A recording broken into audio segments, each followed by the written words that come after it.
of you know, the past couple days I've been talking about my absolute obsession with Clair Obscur Expedition 33, and today is a day that I have been waiting for, and the reason I started this channel in the first place, and that is to talk about Clea Dessendre.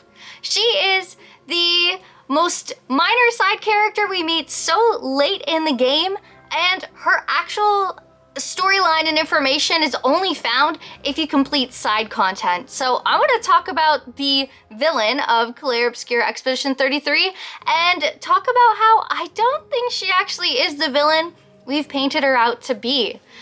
My name is Kylie. I go by Kyles McGiles online. I'm a high school English and history teacher and also voice actor and content creator here on YouTube. As I said, I'll be talking more about Clair Obscur moving forward. As a heads up, there are major spoilers ahead, so if you don't want to be spoiled on this game, please wait to watch this until later. I will have more content that is not about Clair Obscur soon enough, but I have a few more weeks of this, so please keep that in mind. If you're interested in looking at analysis of video games, anime, books, media, all of the above, anything I'm really interested in, please subscribe, like, comment. Let me know if there's anything you want to see in the future. I've already had one request already, which is super exciting. Thank you all for 8 subscribers, which I know sounds incredibly weird, but considering I had 0 subscribers yesterday and 8 today, that is major for me. So thank you all so much. Without further ado, let's get started talking about Clea, because this is going to be a long video. As I mentioned before, Clea's presence is quite ambiguous in Clair Obscur Expedition 33, and we don't really learn much about her unless we complete extensive side quests where we learn that she paints over her own painted self that Eileen made, as well as painted Clea's love, Simon. And Simon is one of the most difficult bosses in the game, and Clea is also one of the most difficult bosses in the game, more difficult than the actual main story bosses. So that goes to show how much power Clea has, and as we learn more about Simon, we're going to talk more about him. He had the power of multiple Dessendre being poured into him, so of course he's going to be the most powerful character in this game to fight, besides Esquier, which thank God we don't ever fight Esquier.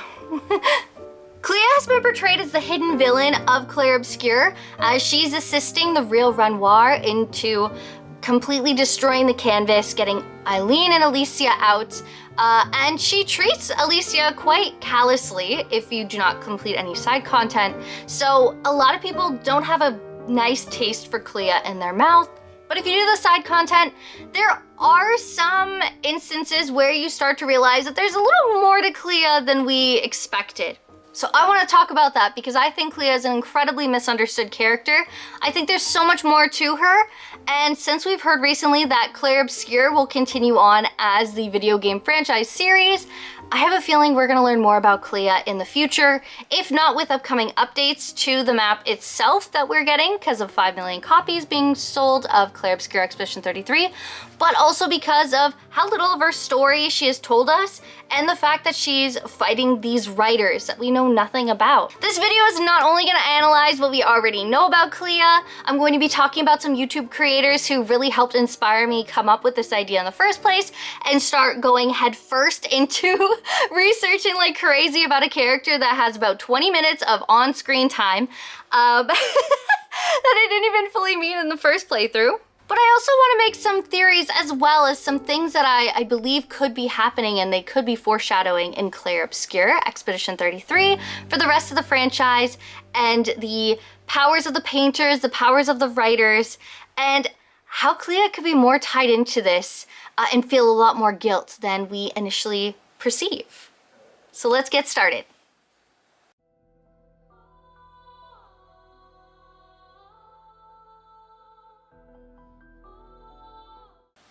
I'm gonna do everything I can to make this the most seamless video possible. The lighting is gonna change because we're gonna be here for a while. Even this setup took so long, and you can barely see it because of the sun, but you'll see it better soon. So most of the stuff we learn about Clea comes from the prologue that you get between Act 2 and Act 3, where Clea is calling for Alicia to come down to the atelier. And if you stop along the way and look at the canvases that are on the wall along to the atelier, we find that Alicia only has one tiny canvas that Eileen deemed acceptable on the wall. The rest we can assume are by the rest of the Dessendre family. But Eileen is incredibly critical of her children's work. And what we learned from Clea as well, with her being quite harsh, direct, and authoritative, is that Eileen, before Verso's death, would have felt the exact same way she feels. So we see Eileen is incredibly critical of her children and does not make room for any sort of compassion or kindness in their growth. We've also learned from the story itself of Clair Obscur that painted Alicia is painted with her scars and her burns, and so Eileen already has a very critical perception of just Alicia / Mael by proxy. So Eileen is already a very complicated mother figure to see, and if we move across the room from where Alicia is looking at her canvas, we see that there's musical instruments around. We have a harp, a piano, a few other instruments strewn about, and we learn that Clea plays the harp, and we know Verso plays the piano, so we can start piecing together that Clea was also musically inclined, as well as being one of the most talented painters in the family. Depending on what point in time you complete any side content, if you do at all, we also learn that Clea is very much into pottery, sculpting, painting. She's one of the most powerful painters in the Dessendre family. She can paint over Eileen's creations. She is perfection incarnate. And as being the eldest, you're probably going to be seen as the head of the siblings. You're going to be the one responsible of taking care of your siblings and being a parentified child to an extent, depending on how your family operates. Considering how disjointed the Dessendre family is, I wouldn't be surprised if Clea had to take quite a bit of efforts prior to the fire to take care of Alicia and potentially even Verso at times. We currently see that Clea is holding up her mother's place in the Painters Council, where Eileen cannot attend because she's currently very much into Verso's canvas. So Clea has to take over that. And while Renoir is trying to get Eileen out, Clea also has to take care of the reconstruction of their home.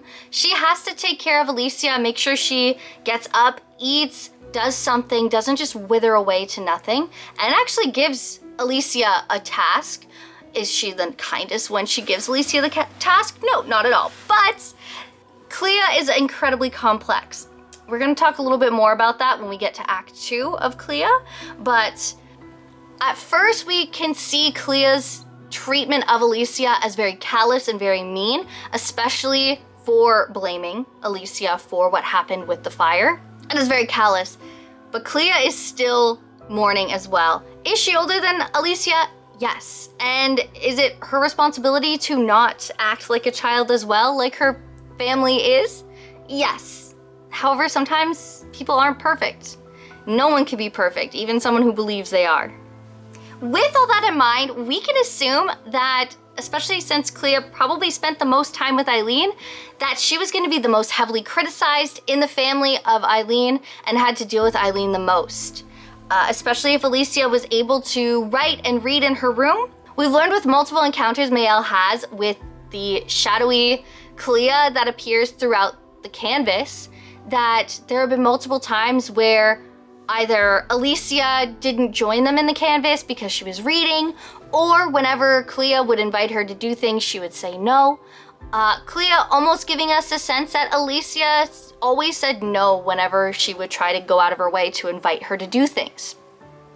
So this leads me to some theories about Alicia that I want to talk about at a later date, but I don't think that the Alicia we've seen and sympathized with may be the full story, and there may be way more to Alicia than we fully understand. Because we sympathize with Mael and her story, we don't fully know Alicia as her real self prior to the fire. She could have been a completely different person and could have been an issue.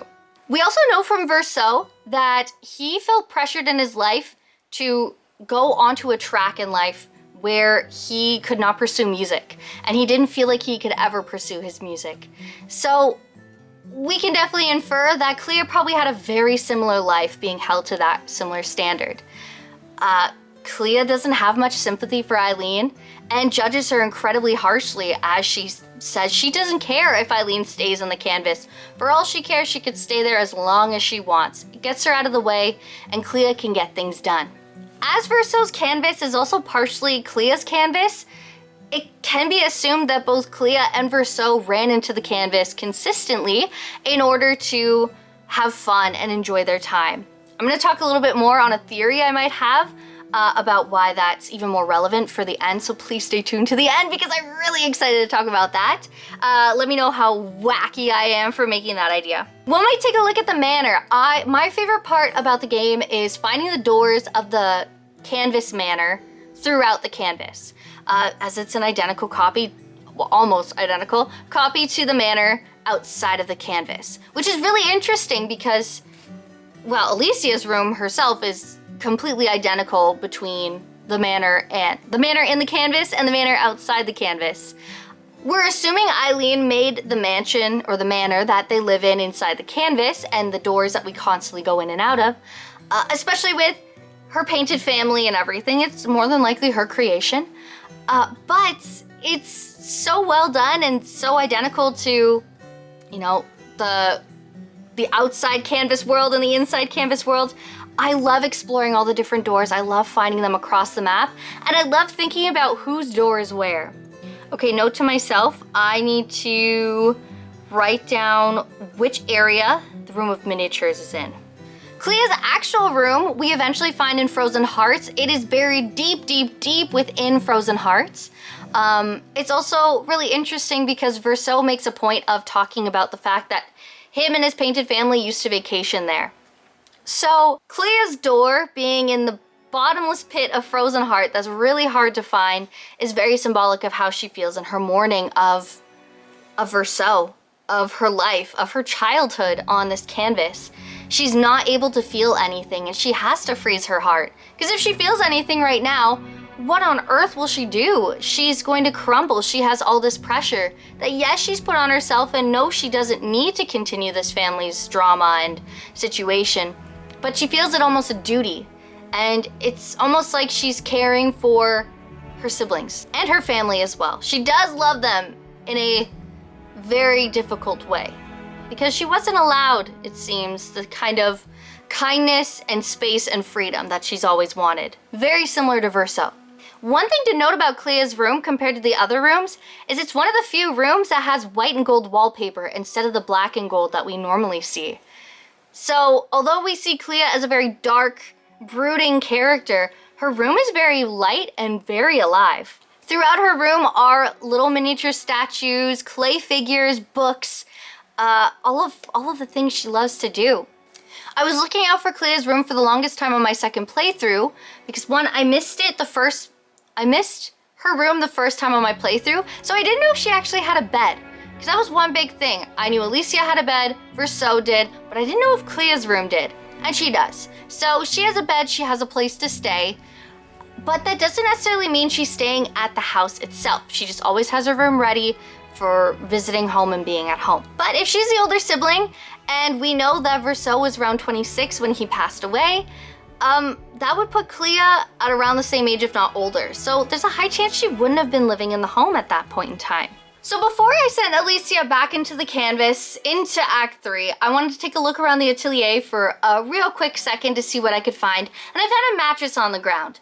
Initially, I thought it could potentially be Renoir and him staying there because I found some of his creations for what I thought were his axons, and his creatures, but I don't know if they were Clea's and his creations or if they were just his creations. He has a desk, if it is his, littered with drawings as well, or as Clea calls them, doodles. And there is a mattress on the floor with cans opened and half-eaten scattered around. So I have a feeling it probably is Clea's little nest that she's made in the atelier to watch over her parents and make sure Alicia's okay, while also allowing Alicia some space. That's my assumption. It might not be perfect because we don't know what Clea's room looks like right now in the outside of the canvas world. In the canvas, it is beautiful and bright and very nice, but who knows what it looks like now. As I said, if she's older than Verso, she's at least 26 years old or older. So she's probably not at home anymore. So maybe her bed's not there. Maybe she would have normally stayed in the guest room. I had a theory that maybe she was in the guest room for this period of time because there is a little dress that you can find in one of the guest rooms that's on the left-hand side. When you enter into the, I don't even know what it would be, the west side of the manor. I don't even know where you would put north in their manor. Regardless, there's 2 rooms. One of them has Obscur in the window, and it also has a skirt. So that is something I also want to talk about. And yes, the mention of Obscur is important. We're gonna bring that up in the final act. Considering how Verso feels, or at least Painted Verso feels about his lack of ability to pursue music, and the fact that his parents were always controlling his life in some way, shape, or form, Clea also more than likely feels that as well. And considering her duty to her family, working hard with the Painters Council and taking her mother's position, we can assume that Clea probably didn't want to be a part of that. At points in time, we've run into Renoir's ghost-like spirit, and we find him in Old Lumiere, I believe. I'll correct myself if I'm wrong. We find him in Old Lumiere where he talks about Clea and while she was growing up, her ideas on mortality, and that he was shocked that she wasn't worried about losing somebody or like losing her family. She was more worried about the works of art she would never see, the stories she would never learn about. So that's the kind of person Clea is. She loves art, she loves creation, and she loves just creating things. With the Nevrons, they all have different abilities, they have different themes, they have different vibes to them. They're in different areas that are very meticulous and manicured, and they follow a theme. And even though she just calls her Nevrons doodles, she puts a lot of love and effort into each one. I currently have her Chevalier and the Gault one up here that I drew myself. The Gault one because that's my actual last name. So I thought it was kind of cool. I've never seen my last name in a video game before. But we see throughout the canvas that Clea has always been a very artistic and artsy person. When we go into the place with the Woman of Sap, we see her entire area is filled with earthenware. So we have the Gaults, we have jar, we have a bunch of other things. Gault itself is a crustaceous clay. An interesting fun fact that I'm not too sure if the developers did on purpose or not, but the real Renoir's son actually became somebody who was well known in making pottery. If I'm not wrong, it's Claude Renoir or Coco Renoir, and he made pottery. So that might have been a nice nod to the real Renoir's children. A personification that Clea makes of herself, we assume, as she's sapping the power from the people of Lumiere, from everywhere around her. In both instances that her parents recreate her in their artwork, Clea destroys both depictions that both parents make. Eileen makes Painted Clea part of her painted family, which the real Clea eventually kidnaps and paints over to force her to keep creating Nevrons so that Clea doesn't have to be there. She also then takes Painted Clea's lover, Simon, convinces him that she is the Clea he was in love with, and gets Simon to kill off the Holler in Old Lumiere, which is the axon that was created by Renoir to commemorate Clea. That is the axon that Renoir creates to give him a reminder of Clea. Clea absolutely hates both depictions and finds ways to get rid of them in any way, shape, or form. Old Lumiere is a very interesting place. I'll be talking a little bit more about Clea being a songstress in an actual proper video, but I'm going to mention it a couple times throughout. So in Old Lumiere, when you go there, the music is somber. There's very little lyrics throughout any of them, and they just sound more mournful than anything. The Chevalier seems to be a depiction of how Clea sees herself. The actual design of the Chevalier, which means knight in English, so I'm just gonna say knight because my French is gonna be butchered. The knight character, the steel knight, her abilities, even down to her design, her cloth at the back goes down very, very low, the length of her hair, and it's red. She's very strong, she's very powerful, The holler, be the one that's carrying old Lumiere on her back, represents Clea carrying the world on her shoulders. And not a depiction she enjoyed either. Based on the close-up of looking at the holler, it looks like an almost one-to-one depiction of Clea.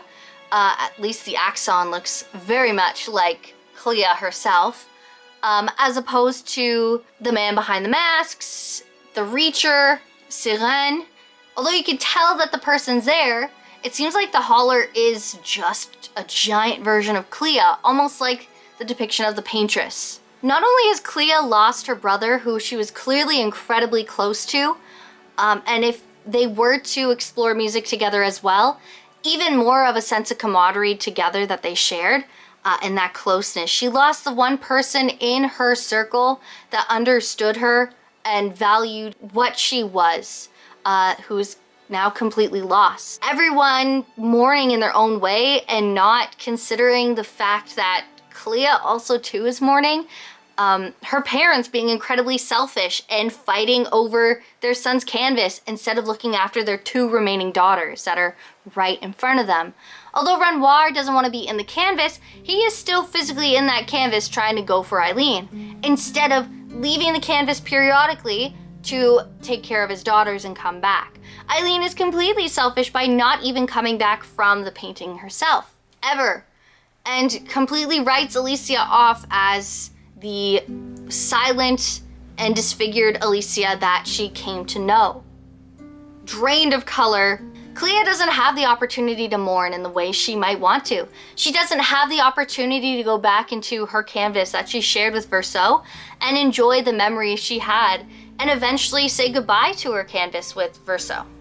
Because it seems like she is one of the few people who truly knows what he wanted or what he would plan with his canvas, especially considering how she was the one that helped create the painted Verso that we know.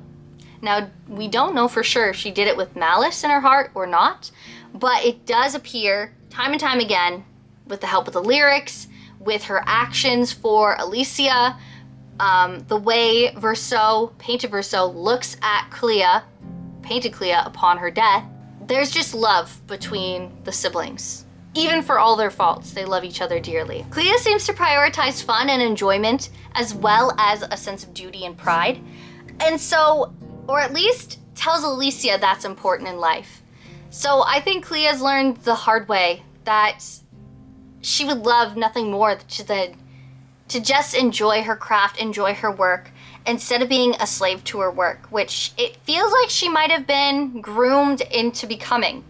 She had to be the perfect one. She had to be the one who continued the family legacy. I will be talking about the historiography of Clair Obscur, so this might get a little more complicated when we bring in a real life history behind that as well.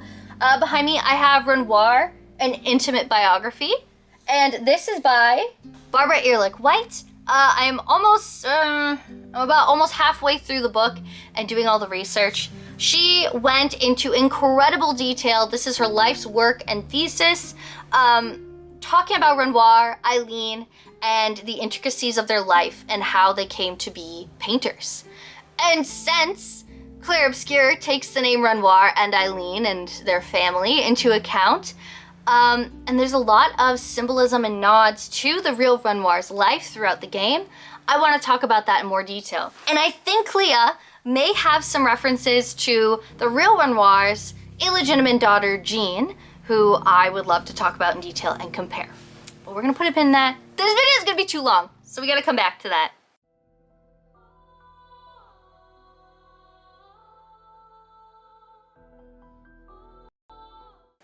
As I mentioned before, Clea's room being hidden in the depths of Frozen Heart goes to show the amount of stakes and lengths that Clea goes through in order to hide parts of herself, to hide her mourning, to hide what's going on. With those manor doors as well, I have a theory that Verso and Clea may have created them in the continents that they made, because you only seem to access them in places that are specifically created by Clea or Verso, and not any of Eileen or Renoir's creations, or any of Clea's creations post Verso's death. And I think that was to get quick access to home. If ever they got too tired, they wanted something to eat as children, they could just go open the door and go into their rooms and that kind of thing, even though it wasn't their real room. In Act 3, I'm going to talk about the reason why I think it could have been Clea and Verso that created these doors to the manor from different parts of the continent. So stay with me to hear more about that. Clea apparently only entered the canvas 3 times according to Painted Verso. The first one to create the Neverons and inform Painted Verso of what was happening. Now, granted, she probably came a couple more times than that because she found Eileen with Renoir. I'm a little hazy on this part. I think it was either Clea found Eileen or Renoir contacted Clea or let Clea know and asked for help to get Eileen out. So if it was Clea who found her, Clea's been there more often than Verso knows, but she contacted Verso 3 times. The first one was to create the Neverons and then of course paint over Painted Verso to give him his memories. And because of that, we don't know for sure how much Clea interfered with Painted Verso and how much of Painted Verso is actually Clea's feelings.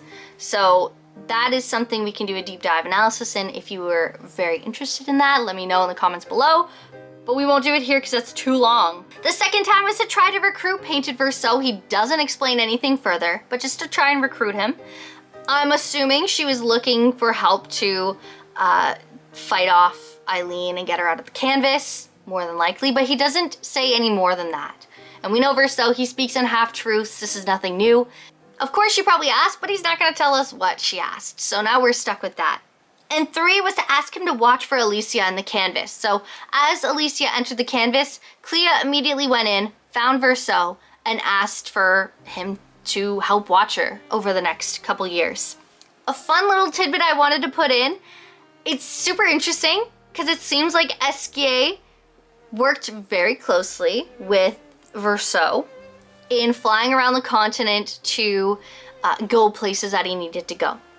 And we know that Verso has been in Lumiere and watching Mayal, and the last time he saw Esquier was, I believe, 3 years ago, something days and something hours. So that was probably the last time that Esquier dropped Verso off, and considering he would be in Lumiere, he probably couldn't go very far. So Verso had more than likely been watching Mayal in Lumiere for the past 3 years very closely, and somehow stayed out of her perception, or maybe just blended in so well that nobody noticed. Maybe that's why he was dyeing his hair black in the first place. We don't fully know. But that was just a random thing I wanted to know. Although in that time, Clea didn't visit Francois, and that is one of everybody's biggest reasons why they have beef with Clea, I believe Clea is trying to hold herself together.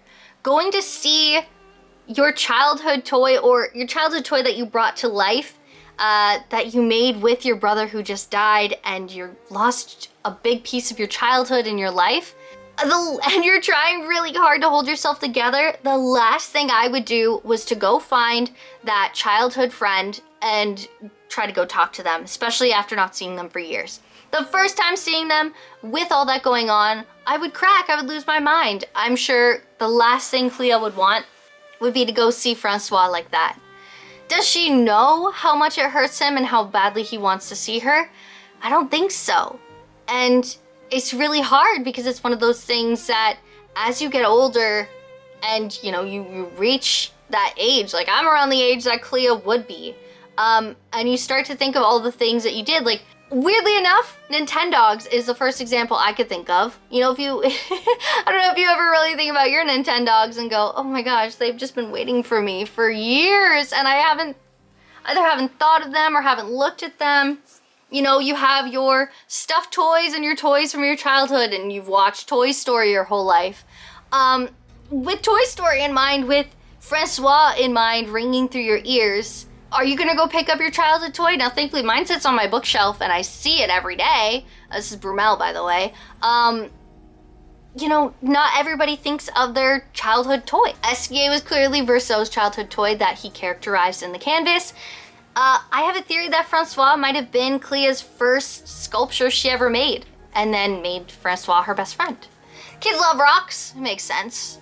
I think Clea may know that if she went to go say goodbye to Francois again, that it would really keep her from wanting the canvas to be destroyed. Because at the end of the day, Clea does want Verso's soul to rest. She wants him to stop painting. She doesn't want Verso to have to keep working on something he did not love. So going to see Francois while keeping Verso's thought in mind would probably completely derail her. And in her mind, she would see that as chasing a dream and not following what her brother's wishes were. And that's why I think she's truly not going to see Francois. I would rip my heart out. I wouldn't want to go either.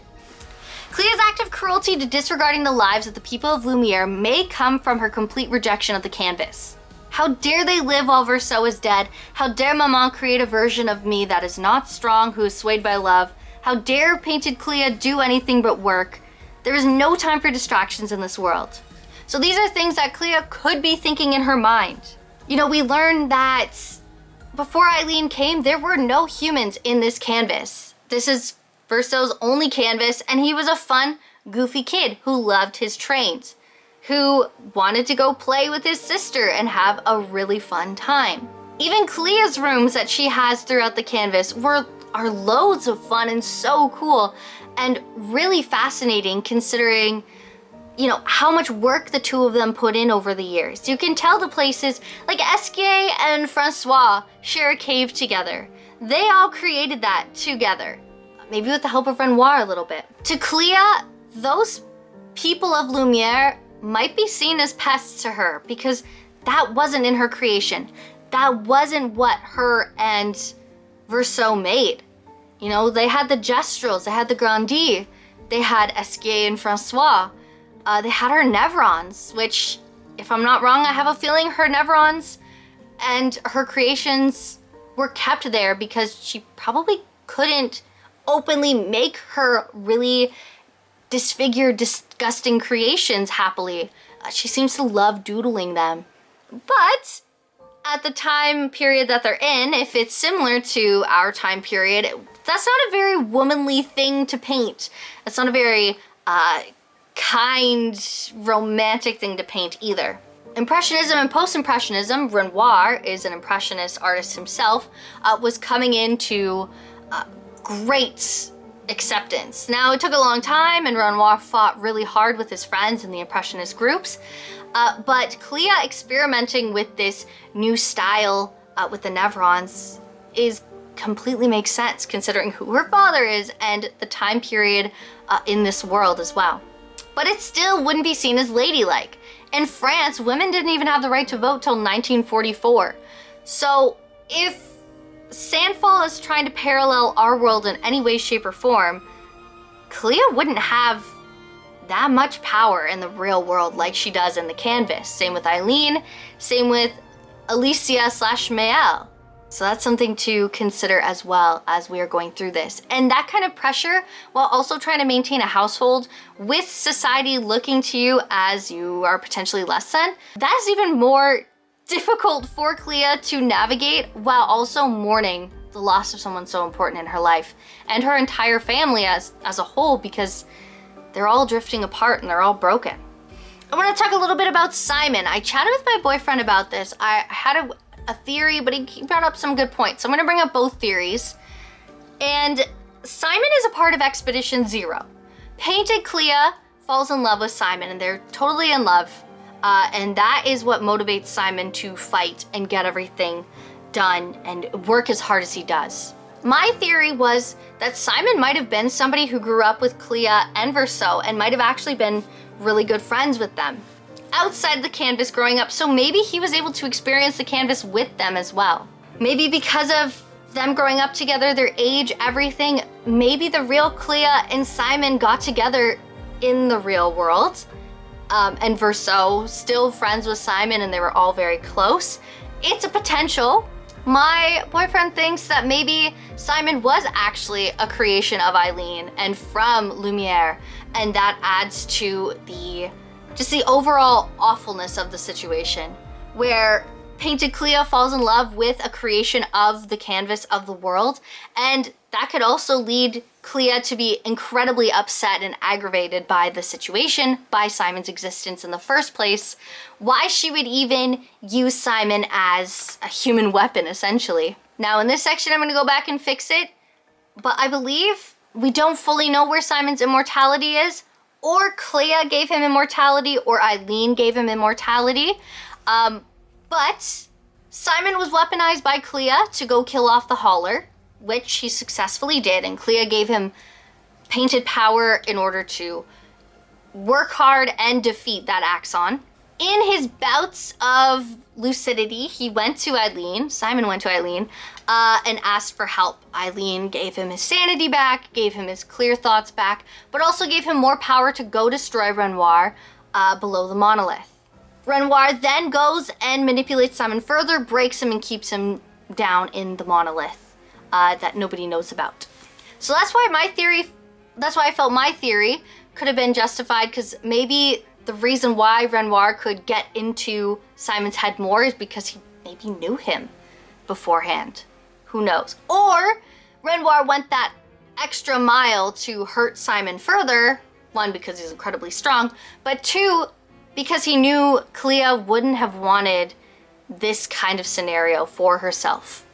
Maybe her father was actually looking out for her. This is the messed up thing about the Dessendre. Is Clea right for painting over painted Clea, for doing that to Simon? Absolutely not.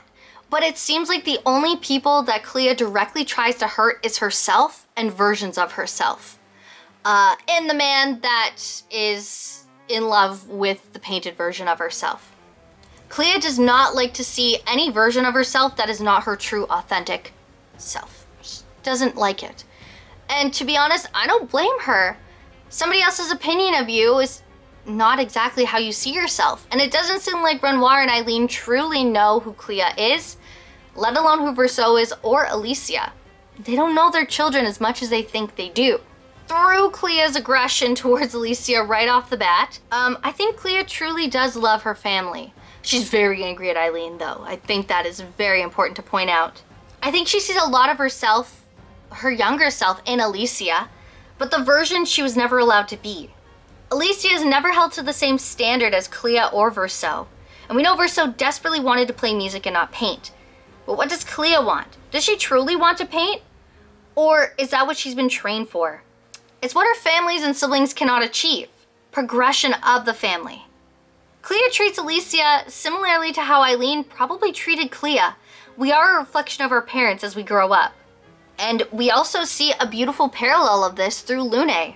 So Lune grappling with the log of her mother's death as we go off on the island of Seren to go find what happened to Lune's family. And her dying words were that Lune would continue her work, regardless of what Lune truly wanted.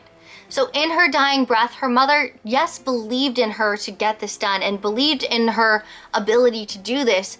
But instead of saying, I love my children, she put the onus of completing her work on Lune. And for Lune, all she wants is love. And I think Clea might be a parallel of that too, similar to Verso. Lune didn't have to have all that trouble placed onto her. If she didn't have the weight of the world on her shoulders, would she be as analytical as she is? Would she be as serious as she is? Or would she be able to fully fall into music? Would she be a different person? We don't fully know. But Verso does help Lune navigate that, which is just a beautiful moment between the two of them. Upon first encountering Clea, she seems absolutely awful to say such terrible things to Alicia, but there seems to be more behind her words. She does love and hate Verso for saving Alicia, but I think she is one of the few in the family to have some semblance of understanding or at least empathy about the path that Alicia will follow now that she has injuries beyond medical intervention.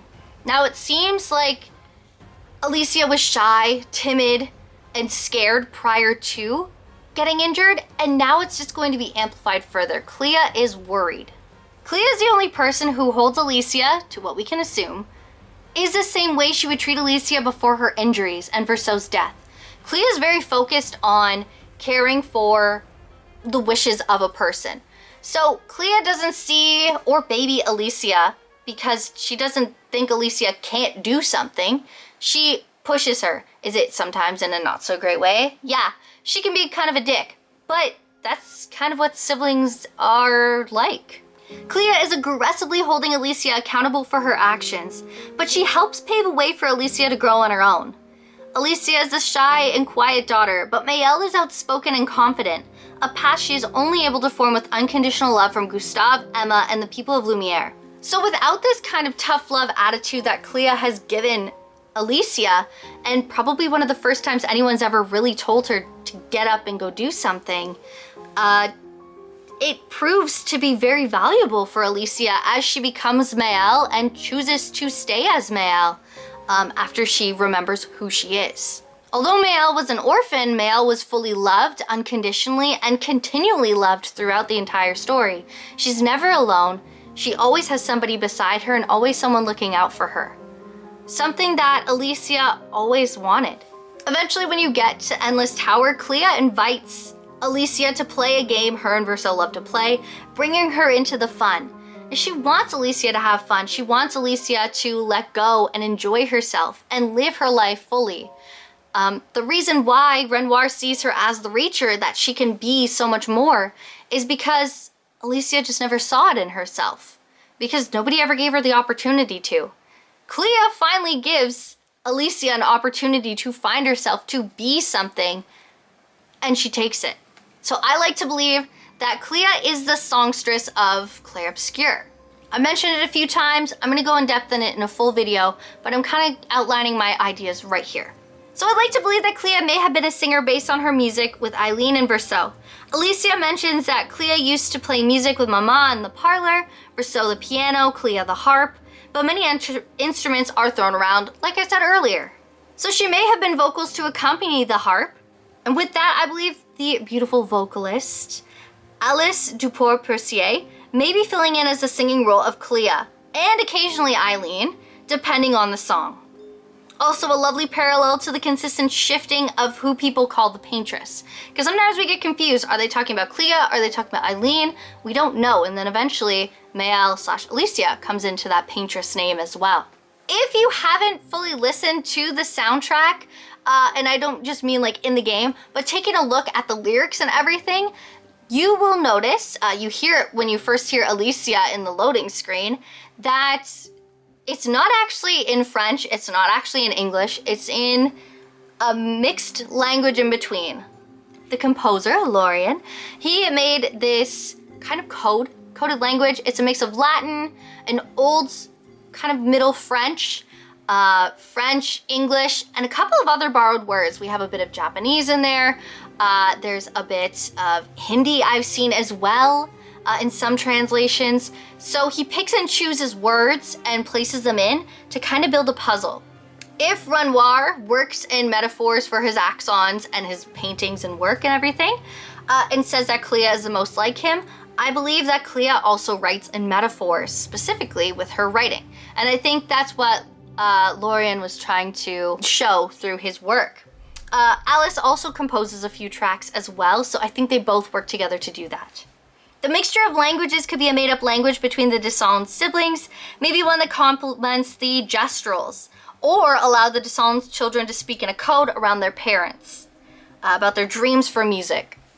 Especially if Clea and Verso never felt like they could share their love of music, it makes sense that they would write in a code, they would write in a language that they created, or with any of their studies or the books they were reading, maybe they created that language themselves. Now I have to double check if this is right, but I think I read somewhere or heard somewhere that Lorien kind of used a similar process Tolkien used for Lord of the Rings when creating his language, so that is something to consider. So the track that originally made me think of Clea even being a songstress in the first place was Until Next Life. So that is the only track that includes Verso's English voice actor Ben Starr. Lorien has starred as Ben specifically about accompanying the original song sung by Alice, which is the version you receive after interacting with the Woman of Sap and talking to the lost soul of Verso. After practicing for a while, Ben was able to record his parts for the final version of Until Next Life. Lorien had been involved in the game's development for a long time, and not only has he composed pieces for Clair Obscur, but Alice also composed several pieces as well. Not only due to Verso, Lune, and potentially Clea's love of music, nor for the love of art in any form, but because everything has been meticulously crafted in the game to show small details that will be important for later. The creators of Clair Obscur Expedition 33, Sandfall Interactive, have made so many major strides of foreshadowing. So much it reminds me of the foreshadowing that's incorporated in Attack on Titan. It's to that level of care and consideration. There are so many little details. Like you can see Verso in the early parts of Act 1 and the prologue before you even start the game, before you even meet Verso. He is throughout Act 1. There are different pieces that we probably have right in front of us and we don't even realize are huge clues to what's happening next. We might even be summarizing what is going to happen in future games accidentally, and we don't even mean to. But not only the writers, but the artists and the musicians are in on the story and the lore. So there's an interview with Christy Ryder, who is the English voice actor for Lune. She mentions the giant binder she received before reading for Lune to fully understand her character. So Sandfall gave her an entire binder full of everything she needed to possibly know. Based on the significant amount of lore provided just 2 years ago for the recording of the game, it can be assumed everything written in the music is written with purpose by Lorien and Alice. There's also even Victor Borba, who lends his vocals in as well, and Maxell, who we're going to talk about as well, because their voices play important roles in the story too. If you carefully listen to the lyrics, it hints at spoilers for what's to come and what's happening. So any of the world maps, there have been I've watched a few different videos of people asking like to French speakers if they were spoiled on anything due to the music, and some people said yes, some people didn't realize. Some of the music is in English to hide those meanings. Some of the lyrics are completely translated into a different language to hide meaning as well on purpose, which is a really cool element that Lorien and Alice have put together, which I think just brings up a whole next level of this game. Considering how little we get about Clea, considering how much of her story is important to what is going on in the canvas itself, it's not impossible to theorize that her being a singer is her way of being into the story itself. Moving into the Reacher, we start to see sibling jealousy pop up with Verso and Mael as they're talking about who's the favorite. Alicia says that Clea's the favorite, and that Verso always makes Papa laugh. And Verso gets pretty grumpy and starts to say that Alicia's the favorite and is always cared for and loved. And that's just the traditional sibling rivalry that you see. But it's interesting because throughout the Reacher itself, they talk about how people are jealous and the orphans are jealous, which are orphans. And at first I assumed it could have been potentially Verso and Clea, but based on my analysis and what I've gone through, it kind of seems like throughout her life, Alicia might have been jealous of Verso and Clea, and consistently just felt like the odd one out, even if they would invite her in. Though again, we don't know who to trust in this game. Anybody could be lying about anyone. So maybe Clea was the one who was jealous of Alicia, maybe Verso was jealous, maybe Alicia was jealous, we don't know. I can see why Clea could be so stern and angry as well. It seems like this is a home with very little overt affection. The only hugging we really see that Alicia gets from outside of the people of Lumiere is when she walks up into Renoir's arms, and she doesn't ever hug him, really. She just kind of walks up to his chest and he holds her. There is one time where Verso and Alicia do hug in the end until they're broken apart by Painted Renoir. But for the most part, they don't hug too much. But it seems like Alicia might be the only one that hugged anyone in the Dessendre family. And we don't know if that's because it's Mael's version of Alicia that hugs, or if that's just how it's always been. But it doesn't seem like Verso, Clea, Eileen, and Renoir hug very often, if ever. Now, I can't really critique too much because I don't come from a very huggy family either. So, you know, like, it's not your first action to go hug somebody when you haven't really done that yourself your whole life. So it just doesn't seem like a very affectionate family, period. One thing I wondered that Clea said was that her and Verso would actually play in the Endless Tower. So it makes me wonder, did she always have the Neverons ready to go? Like, were the Neverons just always in the canvas in the first place? Or were they fighting Gestrels the whole time in each level of the Endless Tower? I think Clea might have been lying. I think the Neverons may have been there since the beginning. And I have a theory that the unpainted Neverons that we see around the canvas might actually be the originals, or ones that Clea used to play with or work with at a time. And when she went to send all the Neverons out to the canvas to help Renoir tip the scales, I think the few that are unpainted accidentally got tied up in with everything, and they are actually how Clea feels. Lost, scared, sad, confused about what's happening. So I think that might be why. But that was something that kind of tipped me off. Or did Clea create Endless Tower specifically for Alicia? And if that's the case, that's a really kind gesture for Clea to do, especially as when you complete the Endless Tower, which does have an end, Clea actually congratulates Alicia, really hypes her up too, if you choose like, yeah, I had fun, and leaves her with some advice of to not get involved in the family drama. You know, you don't need to be a part of this that they're sucking you into. You are allowed to have fun. If you decide to do something and it's not fun anymore, you don't have to do it anymore. So Clea is much more kind and caring than we first realize. Another key thing about Clea to mention is when you go to Clea's atelier and you finally defeat her boss, and painted Clea is removed from the canvas, you go back to the Lost Soul of Verso, and he gives you Clea's dress. He only makes one. I think there's a way to get it for everyone. I don't know how to do that, but there is a way.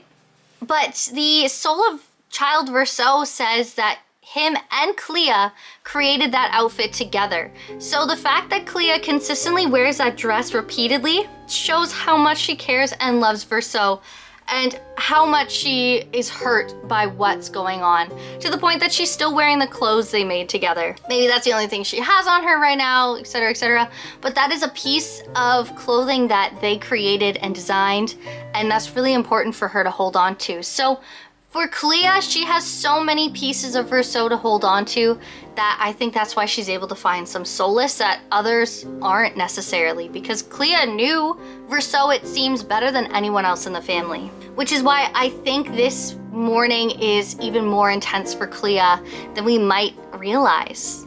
The entire Dessendre family seems really selfish with how they're grieving, not only just because they're only thinking of themselves personally, but they're not truly seeing the person who seems to be closest with Verso, and that's Clea. I think that was the perfect segue into this final section, Clair Obscur.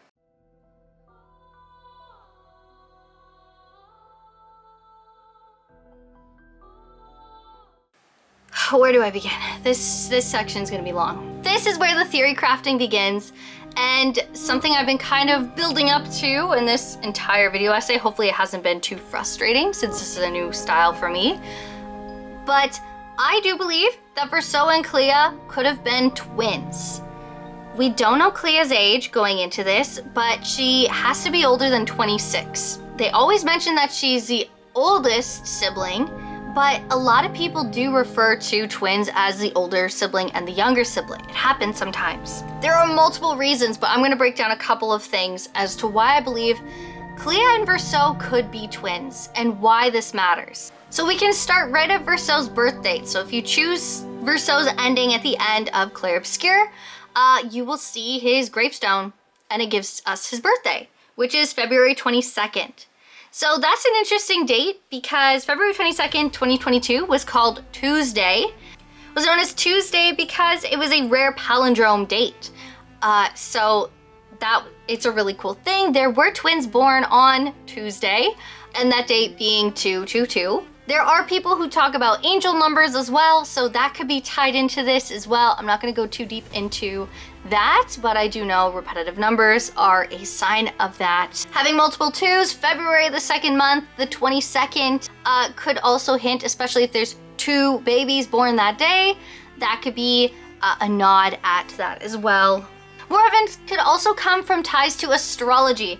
Now, I'm not much of an astrology girly. I don't really do horoscopes, that kind of thing. I think as Ciel has the foretell ability in her fighting, I think it's not inescapable to not talk about it. So I do want to mention that Pisces is the astrological sign of this time period, which is 2 fish. According to Wikipedia, there are no prominent stars in the constellation, with the brightest stars being only 4th magnitude. So whatever 4th magnitude actually means, but there are no brightest stars in the Pisces constellation that is used for the Pisces zodiac, which is an interesting little tidbit. I don't know if this one is an actual fact or not. I have to do a bit more research, so this is why I don't want to talk about it too much, but I will put this horoscope here and talk about how February 22nd also represents the moon.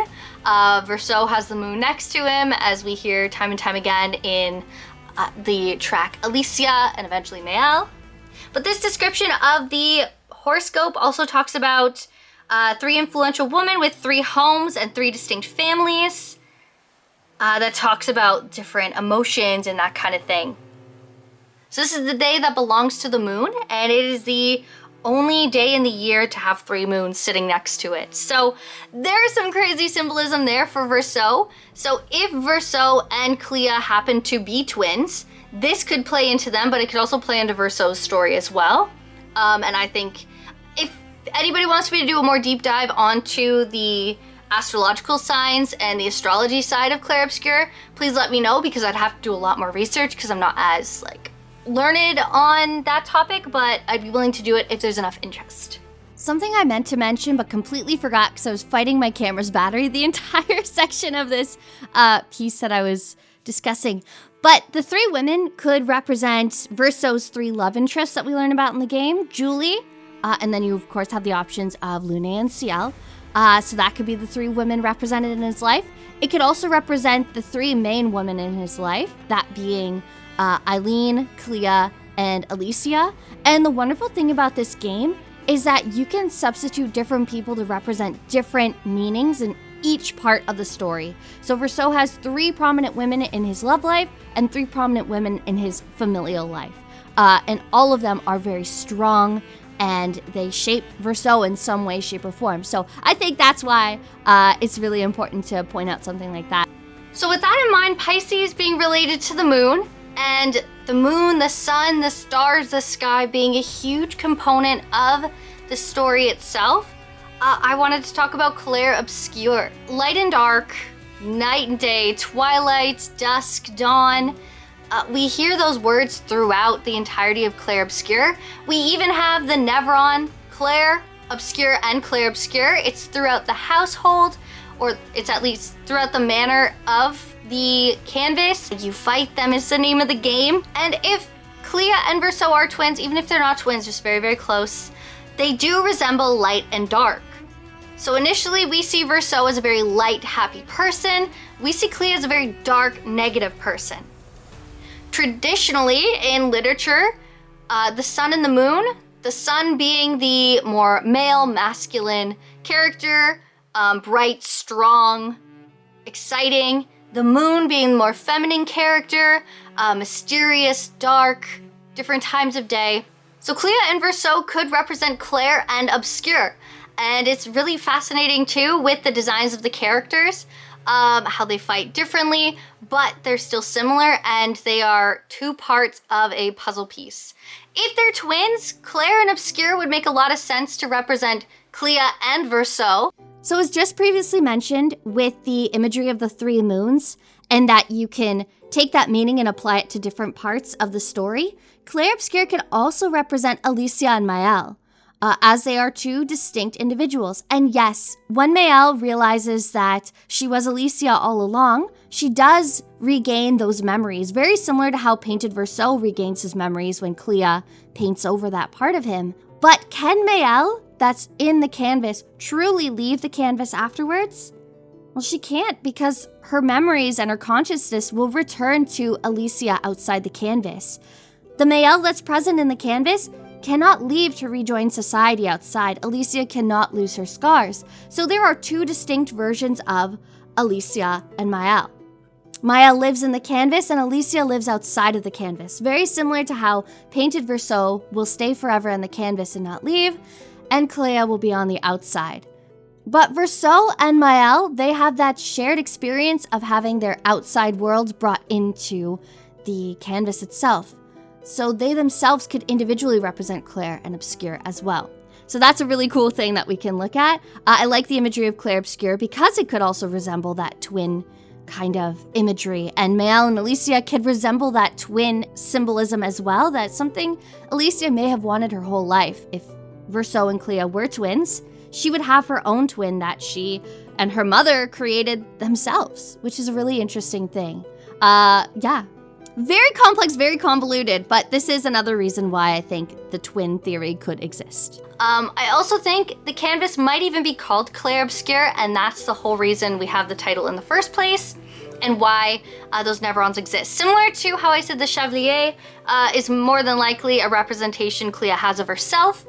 Most of her Neverons seem to resemble different people in her life, different family members, that kind of thing, or just creatures that she's created, of course. There are many more reasons. If you're interested, I can go more in depth on it in a later date, but the reason I bring this up in the first place is if they are truly twins, I do believe that would mean potentially that maybe they have a twin canvas as well. So if Clea and Verso were both able to work on this canvas, maybe, just maybe, this canvas had been split in half in some way, shape, or form. Maybe it has the same material and same fabric to make it from linen and cotton in order to create these two canvases that are identical. I believe more than likely in the Endless Towers, where you see all those red paintings around, which I was at first really upset that it wasn't used for the levels instead, but I think it could potentially be Clea having portals to other canvases, especially if she's somebody who wants to travel the world,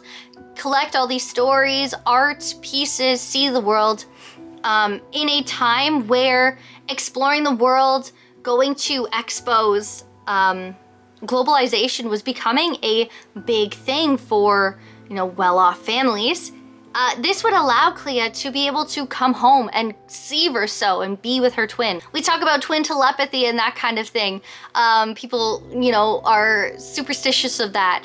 Well, if Clea and Verso were able to share a canvas, and Clea being as strong of a paintress as she is, it could be possible that she has a back-end version or is able to make multiple copies of one to lead into Verso's canvas. Maybe killing Verso's canvas actually just closes off the ability for anyone to get into Clea's canvas that she shares. Maybe Clea's trying to kick them all out so she keeps it for herself. I think that could be a very interesting theory. I think the reason why Renoir also has his shadowy figure that kind of talks cryptically throughout the canvas, as well as the soul of the young boy, as well as Clea. My camera died on me at this point, so I have to finish the point here. But what I was saying is that maybe these souls that we see throughout the canvas, that are Renoir, the young Verso, and Clea, are only able to be there as people who have physically created the canvas initially. So my theory would be that maybe Renoir was able to craft these canvases or be able to get them in some way, shape, or form. I have a feeling he would have crafted them himself for his soul to be a part of the canvas as well, or helped Clea and Verso have access to their paintings in a very different way. And that's why his soul could still be there. Yes, of course, Renoir is trapped within the canvas at one point. Clea also comes into the canvas and Verso's soul is there. So that could also be the reason why those souls are there. But I think the reason why it's those three exactly and not Eileen throughout the canvas as well is because she wasn't one of the original ones to work on this canvas. I think with Renoir having helped them work on this canvas, if it is a twin canvas, that would make sense why his soul could be left as a shard. And he talks about Clea and Verso as children. And the only reason why Clea is not seen as a child is because she can control the canvas a bit more. Okay, that's another theory that's very out there, but I hope you enjoy that thought process too. So if Clea and Verso are twins, even if they're not twins, they're so close in age that they grew up together. Even Irish twins, children born within a year of each other. Not as common, but can happen. but at least the canvas would be a twin canvas of sorts. So that's what I'm thinking. And maybe Renoir has a bit more ability to leave behind his soul on the canvas because maybe he helped build it, maybe he helped set it up, maybe there's something special about it. We don't fully understand the power of the painters. But even though this is Verso's only canvas, it is so intricate and well done that it's hard to imagine that something spectacular couldn't have been done. They never talk about Verso's painting ability. They just talk about, you know, how his parents never wanted him to be a musician, how, you know, he has one canvas, but does that mean he's an artist? Do we know what he's doing instead? We're not too sure. But he loved to compose music, he loved to play music, so we know for sure that's what he wanted, but we don't know what his painting ability was, besides the fact that he could create this canvas. Maybe Clea did all the painting and Verso came up with all the ideas and everything. So we do not understand the painter's powers fully, but having the ability to travel through the canvas to reach each other might be a major reason as to why Clea wants Verso's canvas to be erased. There is an analysis I watched from a newer YouTuber. I'm gonna put their name here and the clip of their video right here because I'm blanking at the moment. Their name is Lord Curry, and honestly, one of my favorite YouTube analysis creators in the sphere right now. I absolutely love his content. Please go check it out if you haven't already. Phenomenal. His content has helped inspired me to create these videos, so highly suggest his work. But they did this amazing theory crafting analysis of the fact that maybe Verso was behind the fire originally in the first place. I do think there is something sketchy with Verso dying in the fire, potentially, and I think what this creator was thinking, and I also kind of think myself, is maybe Verso was purposely trying to destroy his canvas in the first place. Maybe make it look like the writers caused an accident and he was burning his canvas to hide it. In his theory, he talks about how Verso might still be alive. And I think there still could potentially be a chance of that. But after talking to some people, I think there is some possibilities that Verso is actually dead.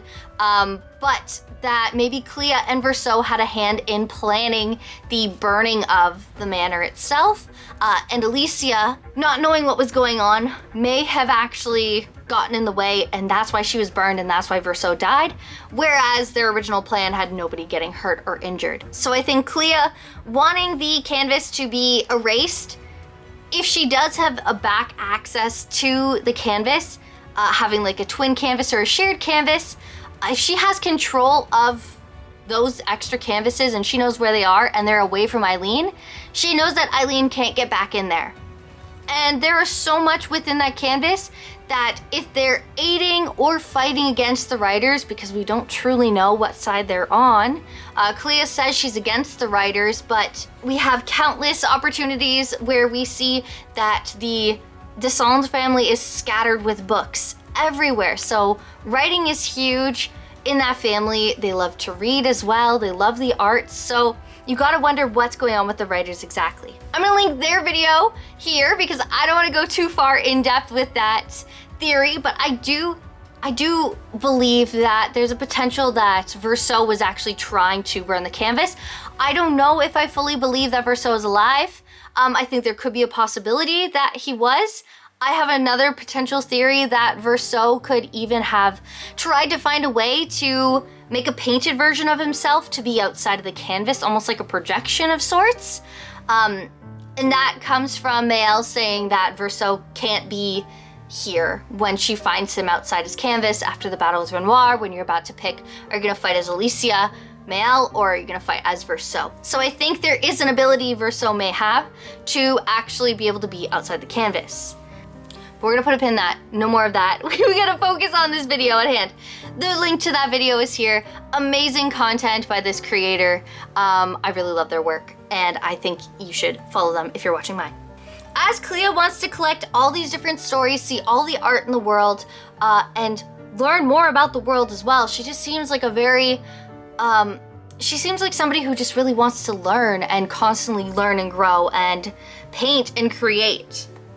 We don't have direct messaging. So having access to canvases that you could travel through would be incredibly powerful in a time where you don't have instant messaging or instant transportation, or faster transportation at the time, as this is pre-World War I.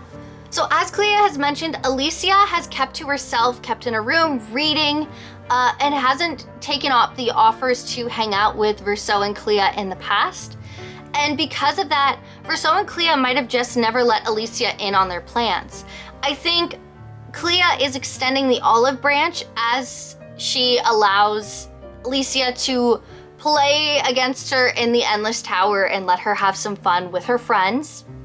It almost feels like an initiation sequence of sorts of Clea actually trusting Alicia with more information that she could possibly do more with.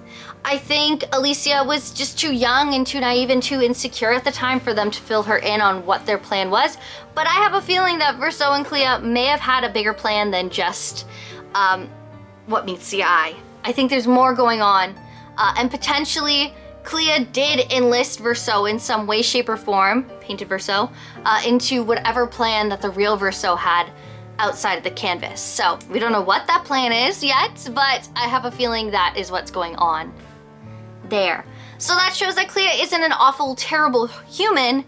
She is just very calculated. She is very specific in how she treats people, and she also is going to treat her younger sister in the same way that she was treated growing up, and also push her to strive to be more than just saying she'll be more and giving her nothing to work with. She actually gives Alicia a task to go explore and do on her own, and a direction. And while Alicia is on her path to go down this direction, she has a guide. This video has been incredibly difficult to record because the battery keeps dying on me, so my points are all over the place. It is not the most well fleshed out video I've ever done. I think this has turned more into like a collection of information more than an essay, and I will be working on that over the span of time as I am continuing to work on these videos. So I do apologize, this one's a little more chaotic, but I'll leave you with my concluding points. Overall, Clea is a misunderstood, misinterpreted character.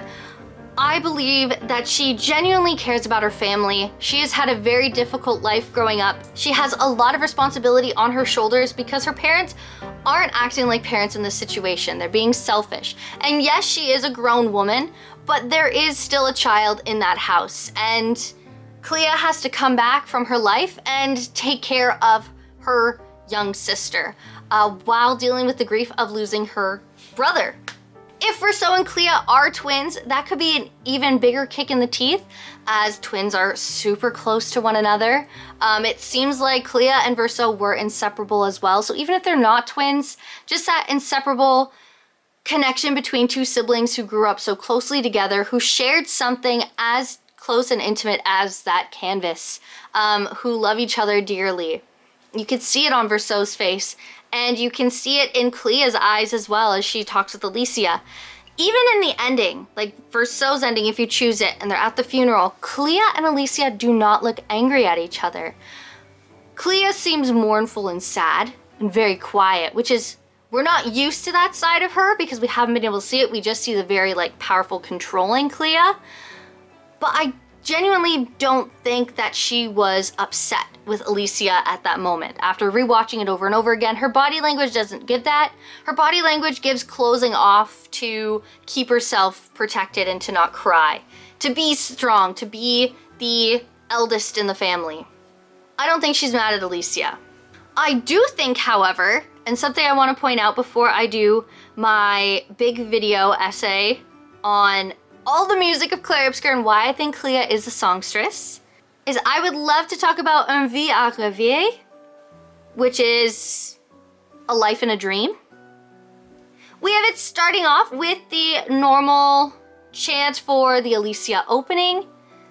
The interesting thing about Un vie à rêver, A Life of a Dream, is this includes a new singer, Axel Vernier, and the song itself is talking about love and hope and dreams, creativity, dancing in Clair Obscur, that she will always be there to protect the canvas. We can assume that it could be Alicia that's talking about guarding the canvas, but I believe it's Clea that's actually guarding the canvas, that's protecting. Unless, if Clea does have that back entrance to the canvas herself, maybe Alicia is actually the one guarding the canvas. So depending how we interpret that, that may change the meaning.